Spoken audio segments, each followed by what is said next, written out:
In this tutorial, I will show you how to enable the app icon display in notifications on your phone.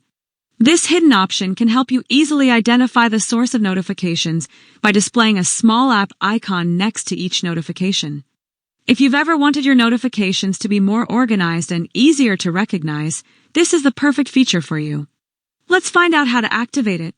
So here's how you do it. First, you need to search for settings on your phone and open them. Once you're in the settings, the next thing you need to do is scroll down a bit, find the notifications option and tap it to open. When you're on the notification settings page, you'll see several options. The option you need to find and open is Advanced Settings. Once you open Advanced Settings, you will see several options here.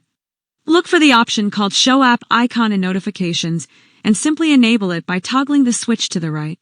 Once you do that, the app icon will now appear next to every notification, allowing you to quickly identify the source of each notification. And that's it. I hope you've successfully enabled this option. If you like this video, don't forget to like, share, and subscribe to my channel. Thank you so much for watching, and of course, I'll see you very soon in my next video.